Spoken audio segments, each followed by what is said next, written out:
Hello, math students. Welcome back to Module 11, Geometry, and this is Lesson 18, and it's called Solving Area Problems Using Scale Drawings.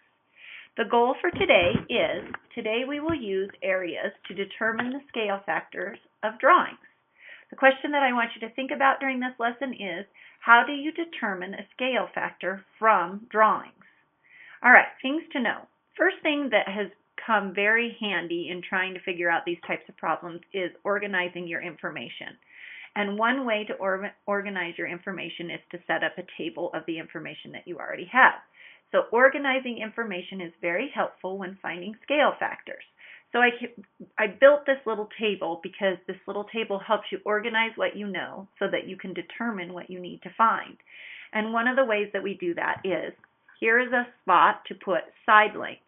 So if you know the side lengths of your drawing 1 and your drawing 2, then you can determine how to plug it into the formula. If you know the area of drawing 1 and the area of drawing 2, then you have to use in the formula, you have to take the square root of the areas, because remember, area is length times width. So you're multiplying two things together. So when you find out your answer, you need to remember to take the square root so that you can determine what the actual lengths are. All right. So you can use a box like this to help you organize your information. So now let's try. It says, when asked to find the scale factor of drawings using area, you find the scale factor of the side lengths, then you square it, and then you multiply it by 10 to turn it into a percent. So that's pretty easy if you follow those steps. Okay, it says use the box to organize and determine the area of the scale drawings. And you're given two boxes. Okay, and we're going to say that the side lengths in drawing 1 are, let's say that this is 2 centimeters by 7 centimeters. Okay, and then we're going to say that this is 1 centimeter by 3 centimeters. Okay, so that's what we're going to say they are. Okay, so now what it says is use the box to organize and determine the area of the scale drawings. So what we have to do, if you paid attention to what it says up here, it says, when asked to find the scale factor of drawings using area, you find the scale factor of the side lengths, then you square it, and then you multiply it by 100 to turn it into a percent. So the side lengths that we know is this length right here corresponds to 2 centimeters. So I'm actually going to divide this box in half. So this is 2 centimeters. And on drawing 2, it corresponds to 1 centimeter. And then we have 7 centimeters, and that corresponds to 3 centimeters. Okay? And so now, because we know those, we have two different formulas because we're trying to figure out, it says to find the scale factors of drawings using area, use the scale factor of the side lengths, square it, and then multiply it by 100. So we have to find the scale factors to see what we can determine. So if we're going to do this one, let's go with the 7 and the 3. So we are going to say that this is the original, and we're going to say that this is the scale drawing. So then we would go 7 times the scale factor equals 3. And so we now know that what we have to do is we have to solve for R. So we're going to divide by 7 on both sides. So now I have 3 divided by 7, and I know that 7 goes into 3 0 times, but 7 goes into 30 4 times, which gives me 28. 30 minus 28 is 2. And now I know that 7 goes into 20. It has to only be 2 times, so that's 14. And then we're left with 6. And 7 goes into 60 8 times, and that's 56, and as we see, this is going to go on for quite a while, because then that's going to be 5, and we're going to keep going. So what I would suggest that you do, remember, is it says, find the scale factor of drawings using area. You find the scale factor of the side lengths, you square it, and then you multiply it by 100 to turn it into a percent. So now what we have to do when we're squaring it, remember squaring means that you are taking the amount and you're multiplying it by itself.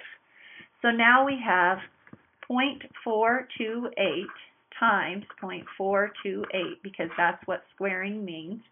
and you get 64, 16, 17, 18, 19, 20, 21, 22, 32, 33, 34, and then placeholder 16, 5, 8, 2 more placeholders for the fourth number, so you get 2, and then that's 8, 9, 10, 11, and then one more, 16, 17.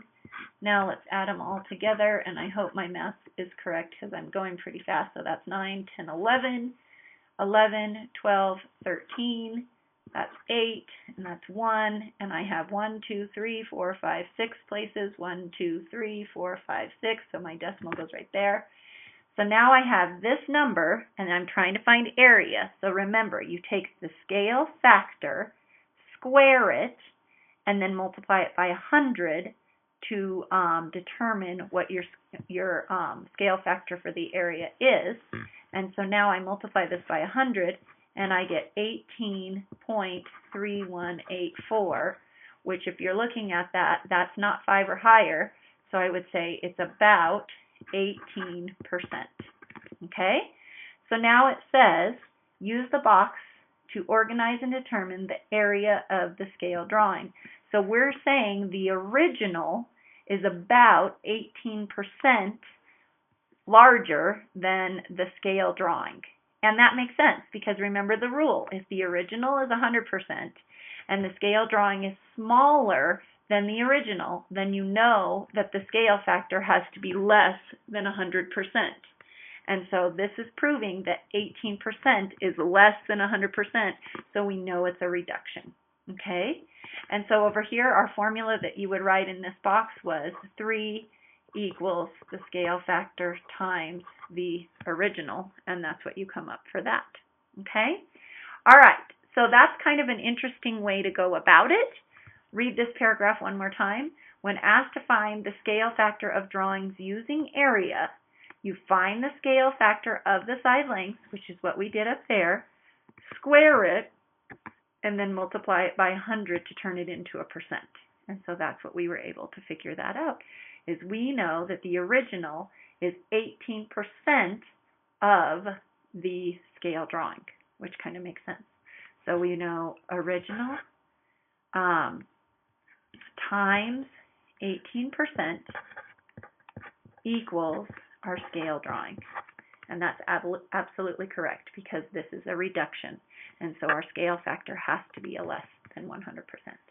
All right, so going back to our goal, today we will use areas to determine the scale factors of drawings.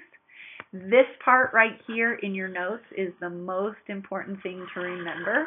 And if you remember to do it that way each time, then all of your answers will come out correctly. So how do you determine the scale factor from drawings? You basically take the corresponding side lengths that are working, and then you apply the quantity equals percent of whole to figure out what the missing scale factor would be. Then you take the scale factor and you square it, and then you multiply it by 100 to turn it into a percent. Okay? All right, kiddos, that's all I have for you in this lesson. Talk to you soon. Bye!